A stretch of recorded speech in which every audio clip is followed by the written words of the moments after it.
What's up everyone, thanks for being here. In this video we will be focusing on West Texas herps.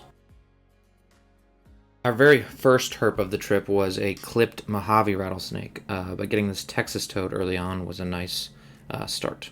And we ended up getting a fair amount more of these guys. Immature Texas banded gecko kind of stole the show on that first night because we didn't end up seeing too much, but the younger Texas bandeds look really cool like this one, and it was actually the only one we saw all trip, so it was a great pickup, a nice spot by Russell. There were quite a few canyon tree frogs calling, but it was nice to finally see one, and we got a lot of them over the trip. First snake of the night besides a clipped Mojave is this checkered garter. It's been a pretty slow first night, but nice to get a snake that's healthy. Happy for me. And Russell's lifer. Yeah. Garter snakes are very skilled hunters, and as soon as we released this little guy, it was immediately after a minnow of some sort. And off it went. Even though this was a herping trip and a herping video, we always look at lots of birds, and this is Russell filming a greyhawk. Black-tailed jackrabbits are always a nightmare when road cruising. Here was our first atrox of the night, which crossed the road pretty quickly without any need to help it. A couple hours later into the night, we finally got a really good target herp of the trip, which was this lovely Baird's rat snake. As the name suggests, these guys mostly eat rodents, but they'll occasionally eat birds and lizards. And part of the reason it was a major target is because they're pretty restricted to the Big Bend region of western Texas, and then found a little bit in northern Mexico. But this is never really a super easy species to find, and definitely one of the major reasons to look for snakes in West Texas. This one was a young one, which made it a lot more difficult to tell from Great Plains rat snake, but when they're adults, it's much more clear. But anyways, we set it back off, and high-fived all around for a nice pickup. We finished the night strong with a very pretty rattlesnake called an eastern black-tailed, also known as Crotalus ornatus.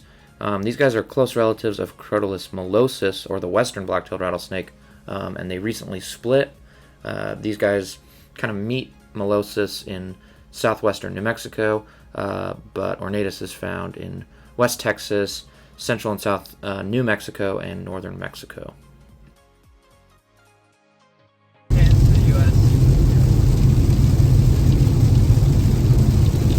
The monsoons you saw in the previous clip were a welcome sign for us and gave us hope that we might have a pretty good night of herping. And that started off with this lovely young desert king snake with beautiful yellow and black colors. Here's another western diamondback rattlesnake. There were good arthropods all around, like this presumed Texas brown tarantula. Next up, we found a black-necked garter snake, which was kind of surprising because it was right off the road, away from any apparent water.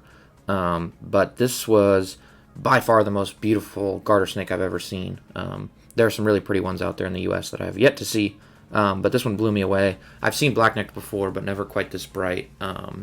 And so, really fun snake to get. And these ones are pretty wide-ranging. They're found throughout a lot of Mexico, West Texas, most of New Mexico, a little bit of southern Colorado and Utah, and most of Arizona. But yeah, that patterning and just vibrance of the color on it was truly stunning. This is a lot of footage for a garter snake, but here's one more look at that beauty. Here's another cool arthropod called the giant vinegaroon, and as the name suggests, these guys can put out this scent that smells a lot like vinegar, and that's kind of one of their main defense mechanisms. After this vinegaroon, the real snake of the trip came, and holy shit, I don't have much to say about it because words really cannot describe how freaking awesome this experience was. And so that's why you don't give up.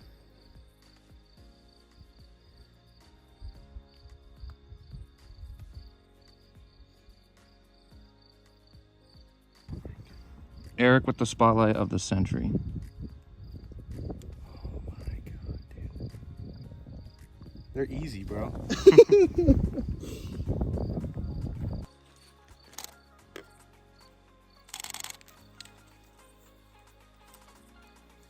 As you can see, the absolute dream herp of West Texas happened thanks to Erik. He spotted it up the hill, and this is a gray banded king snake. and an absolutely stunning one at that. The clip earlier says, Russell says, "This is why you don't give up," and the reason for that was this was about 3 or 4 a.m. that we finally connected with this gorgeous animal, and everyone was just delighted.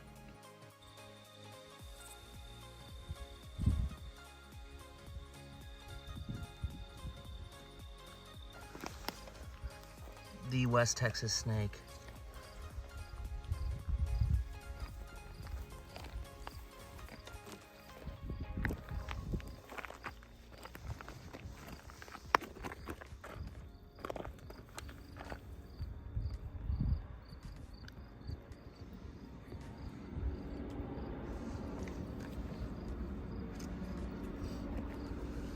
While we were still marveling at the gray-banded king snake, Erik spotted a frickin' copperhead, which was another huge target for the trip.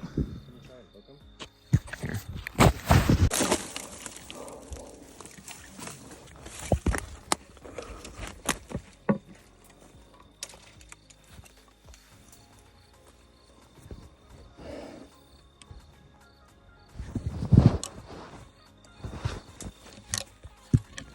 As you can see, the process for hooking this pretty small copperhead and getting it in the pillowcase was really difficult, but we finally made it happen. And while this was going on, one of us still had the gray banded in hand, so just crazy double snake encounter to have in the exact same moment.